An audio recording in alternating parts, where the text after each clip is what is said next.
di PKS sendiri mekanismenya harus ditentukan di musyawarah majelis syuro. Jadi DPP sekali lagi hanya bertugas membangun komunikasi. Itu yang pertama. Yang kedua mengenai cawapres. Jadi karena prinsip yang kita sepakati itu adalah equal partnership, masing-masing partai berhak untuk menyampaikan aspirasinya. Nanti masing-masing partai, PKS, Nasdem, Demokrat, itu akan menyampaikan usulan-usulan terkait pasangan capres dan cawapres itu yang ideal seperti apa. Saya kira kalau dikomunikasikan itu pastilah. Tidak etis kita mengambil suatu sikap bahwa kita akan melakukan sesuatu tanggal 10 misalnya, lalu tidak dikomunikasikan. Kan tadi ada tim kecil, ya kan? Tim kecil itu pasti sudah komunikasi, ya kan?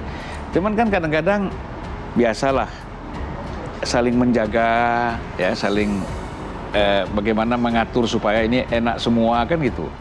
Kalau kita lihat sepak terjangnya ketum Nasdem Surya Paloh, oke lah ya, diperpolitikan Indonesia dia oke.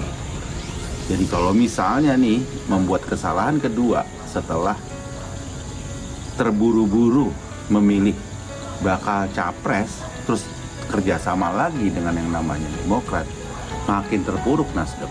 3 partai yang sekarang sedang sibuk-sibuknya menurut saya adalah Nasdem, PKS, dan Demokrat. Di saat partai yang lain lebih santai karena mereka memang sedang menunggu arahan besar untuk bersatu menghadapi Pilpres 2024, Nasdem, PKS, dan Demokrat justru sedang sibuk-sibuknya merapihkan ikatan di antara mereka bertiga.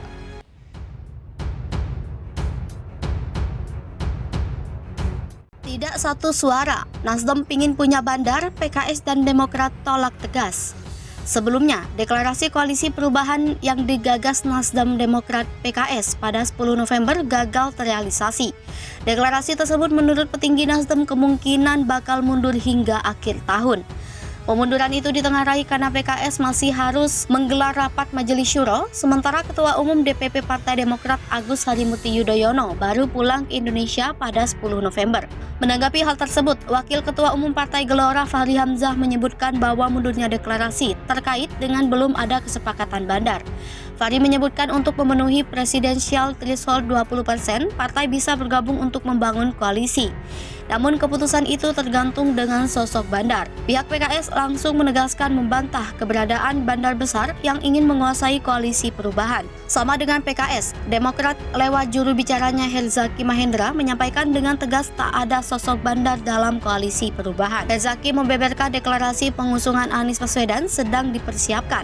Publik diminta bersabar sambil terus-menerus memantau berita soal perkembangan koalisi perubahan. Namun berbeda dengan PKS dan Demokrat, Ketua Umum Nasional Demokrat Surya Paloh menanggapinya dengan santai.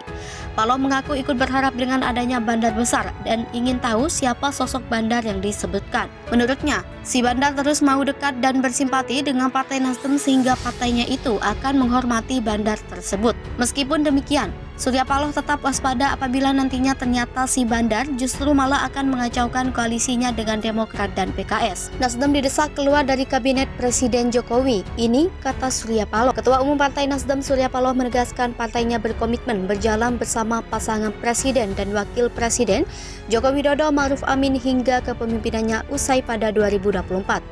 Dia menyatakan siap partainya ini tidak akan berubah meskipun muncul desakan agar mereka keluar dari kabinet. Surya Paloh ungkit soal dukungan Nasdem saat kenaikan BBM. Surya mencontohkan bukti komitmen partainya mendukung Presiden Jokowi saat pemerintah menaikkan harga BBM kala itu.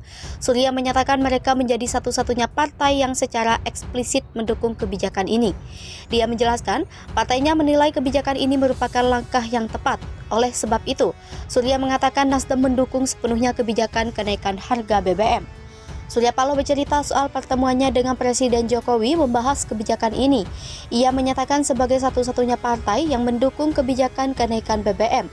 Nasdem merupakan partai tolol atau malah partai yang paling loyalis kepada Jokowi. Sebelumnya, Presiden Joko Widodo alias Jokowi menyebut adanya kemungkinan reshuffle atau pengganti menteri dari kabinetnya. Tak lama setelah Nasdem menjagokan Anies Baswedan sebagai calon presiden, kendati demikian Jokowi belum menjelaskan siapa menteri yang bakal diganti dan asal partainya. PDIP mendesak Nasdem keluar dari kabinet. Desakan agar Nasdem keluar dari kabinet mencuat dari Sekretaris Jenderal PDIP Hasto Kristianto.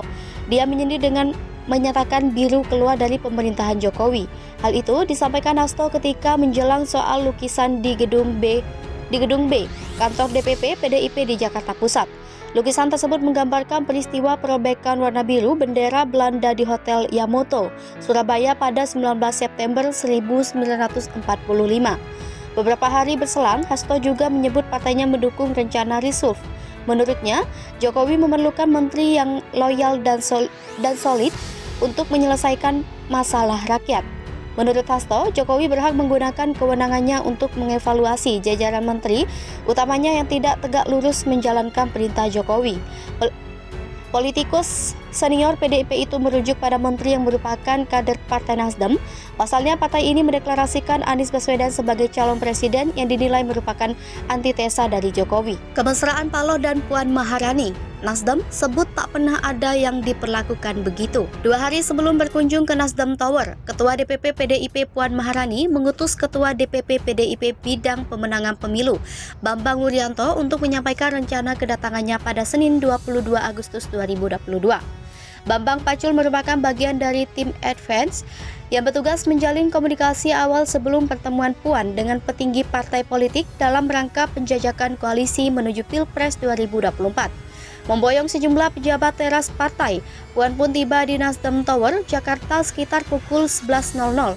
Ia disambut pelukan hangat oleh Ketua Umum Partai Nasdem Surya Paloh di ruangannya. Surya tak lepas merangkul Puan dari sejak masuk pintu hingga menuju kursi tamu. Pertemuan Puan dan Surya Paloh berlangsung hingga pukul 13.20. Di sela-sela diskusi, Surya menjamu Puan dan pejabat teras Partai Banteng lainnya dengan nasi goreng sebagai menu makan siang. Partai Nasdem menjadi partai pertama yang disambangi PDIP dalam rangka penjajakan koalisi menuju 2024. Pertemuan tersebut, menurut Ali, sekaligus untuk menjawab bahwa hubungan PDIP dan Nasdem baik-baik saja. Begitu pula dengan hubungan Ketua Umum Partai Nasdem Surya Paloh dan keluarga besar Megawati Soekarno Putri. Sesuai penugasan di Rakernas PDIP, Puan Maharani ditugaskan oleh Ketua Umum Megawati Soekarno Putri untuk melakukan silaturahmi ke seluruh partai politik.